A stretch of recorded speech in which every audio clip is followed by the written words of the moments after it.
Welcome back to the Joe Miller Show, KOAN Hot Talk, 1080 AM, 95.1 FM. This show is made possible by the McPherson Tax Defense Group.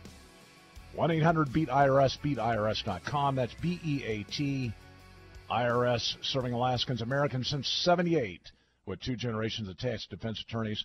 Talking about Obama coming to Alaska, have a caller been holding patiently for the last 5 minutes, and then we have the Heritage Foundation on. Karen Perry, tell us your quick observations. Are you celebrating Obama's arrival to Alaska? Are you in mourning? Give us the scoop. Well, I'll be glad when he's gone. I don't think he has any business being here. I mean, he's such a hypocrite, and so many liberals won't recognize this. You know, he talks about global warming and climate change and fossil fuels while he jets all over the globe and up to Alaska, and I believe they brought one jet for him and another separate jet for Kerry. I mean, how hypocritical can you be? And I think he even brought, from the news reports I saw, a huge SUV. He brought his own SUV, which gets a whole whopping 8 miles per gallon, which I really don't care. It's just that he's hypocritical in what he says versus what he actually does. So anyways, I was on Facebook today, and I found a great link that talked about Alaska is experiencing colder than normal weather and forecast summer snows. We're actually going to be getting so-called summer snows this week. It's supposed to be freezing tonight. We're supposed to be bringing our flowers in, and people are just hastening to get all their vegetables harvested before the frost sets in. And that's, I'm talking about the Anchorage Bowl in the valley. I mean, I'm not talking about the interior. They should have made the guy wear a tank top and shorts while he's here.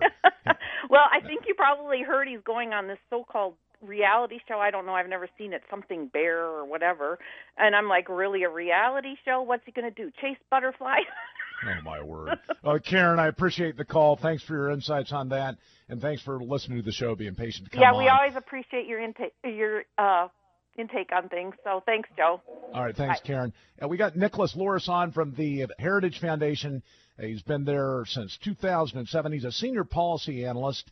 He also has his master's degree. He's a longtime analyst for climate change issues. Mr. Loris, thank you for joining us on the Joe Miller Show. Absolutely. Thank you for having me. So what do you think about all this? I mean, here we got Obama coming to the state of Alaska.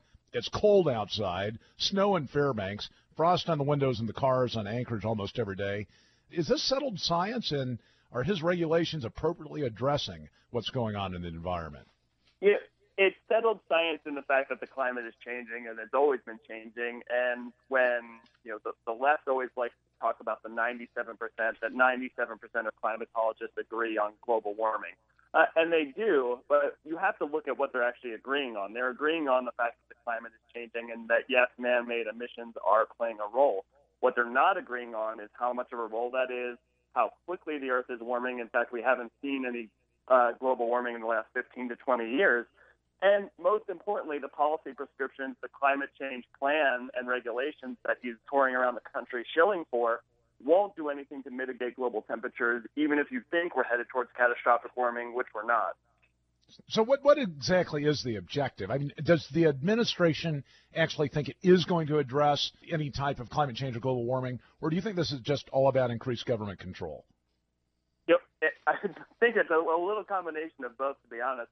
They want to say that if we take the leadership role, that the rest of the world will follow, when it's pretty clear that China and India and other rapidly developing countries that are more worried about gaining access to affordable, reliable energy aren't too concerned about reducing their CO2 emissions, not to mention they have more pressing environmental concerns like gaining access to breathable air and drinkable water, neither of which have to do anything with reducing CO2 emissions. But you're absolutely right. This is a huge, huge power grab. You're talking about re-engineering our energy economy, taking coal offline, taking affordable, reliable energy offline that drives up the prices for American families and businesses, and pushing renewable energy, pushing energy efficiency mandates, pushing the energy sources that are politically preferred for this administration. Has there been any analysis as to the impact of the price increases on, for example, the electrical cost? Are utilities going to have to increase in the near term the cost per kilowatt hour? Yeah, in fact, the Obama administration's own Energy Information Administration has done its own analysis and shown electricity prices going up.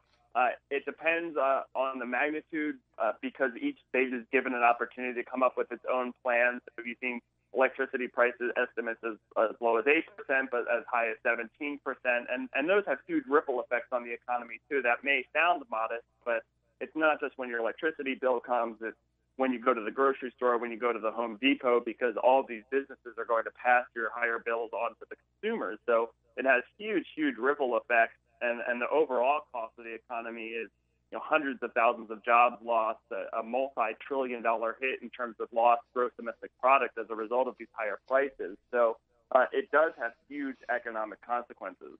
Well, not only that, it makes us more dependent. Although we've increased our hydrocarbon production significantly over the last several years, coal is still our biggest hydrocarbon asset that we have.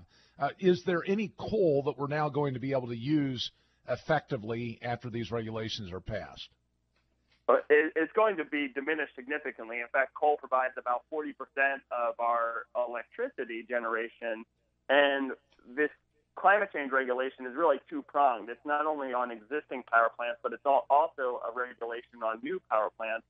And they set the per ton CO2 output per megawatt hour so low that would effectively ban new coal-fired power plants. So it's taking this huge, affordable, reliable source of energy offline, and that's problematic. We'll be able to use some. We'll likely be able to export a little bit, but we're going to be using a lot less at home, and that's what the administration said. You can remember, I think it was a year ago, when one climate advisor to the Obama administration said a war on coal is exactly what's needed, and that's what's happening. Wow. You would think that there would be enough leverage politically that this would not be an easy game for Obama. Yet there are a lot of interest out there, coal interest, for example. Have they been kind of leveraged out of the equation by other inducements, or what's kind of the play politically with those that, like West Virginia, a coal-producing state, with the political leverage that state has? I mean, how are they approaching this in a way, the Obama administration, so that they actually get this stuff passed? Yeah, and the fact that they can do it without, any consent from Congress is most problematic because, this all dates back to when Congress tried to pass cap-and-trade legislation, and that failed.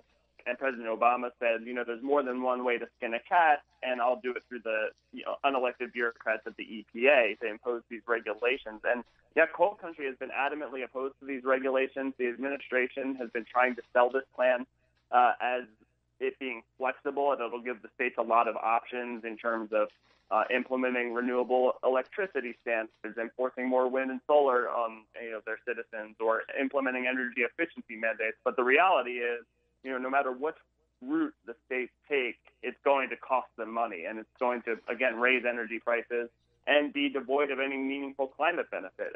There's been climatologists who have analyzed these clean power plans and have shown that it would only reduce global temperatures a few hundredths of a degree Celsius by the year 2100. So all of this energy price increase, lost jobs, destroyed economic growth is for a change in the temperature that's almost too small to measure. Getting back to this whole political issue, you would think that some states that are really dependent on coal, and also, of course, other states that are derivatively dependent on coal, through their utilities, there's some states that probably produce 80 or 90% of their electricity from coal. You would think that they'd implement stopgap measures somehow, defunding the EPA, doing something to gum up this plan. Is it just that the Obama administration is convinced that there really aren't the type of people in the Congress that are going to stand up with that level of backbone? I mean, is defunding on the table? Or is this something that really is not impacting some of these states as it might have in the past because of the diversification of the various industries that are getting hit by this? Yeah, I think it's a combination of both. Not only, is the hydraulic fracturing boom and the increase in natural gas a bit of a saving grace for the administration, although you could argue that the administration is likely going to come after that next. But, the fact that, you have Kentucky, you have West Virginia, you have a lot of these states where coal is the biggest source overwhelmingly of electricity generation are fighting against these plans. They're threatening not to submit a plan to the EPA. Defund is on the table, outright rejection of the Clean Power Plan and trying to get legislation passed that would prohibit the EPA and other agencies from regulating CO2 and other greenhouse gas emissions is on the table. Whether they could get enough votes to override a veto is another challenge, but there is plenty of opposition to this plan, not just at the federal level, but from the states, from local leaders, from state attorney generals, from governors. And, they're all concerned about what this will do to their energy economy and what it will do to families and businesses in their state. Well, Nick Loris, I appreciate you coming on, explaining to us the issues with the climate change regulations that are pending for the Obama administration. I guess the message is to get on the phone, call your representatives, your senators, tell them that this, from your perspective, is a zero-tolerance issue. I think defunding EPA is a fantastic idea, but it's going to require men and women of courage in the Congress to do that. Nick, again, thank you for being on with us. Absolutely. Thank you for having me. Stay with us. Back with you after these messages and the news, The Joe Miller Show.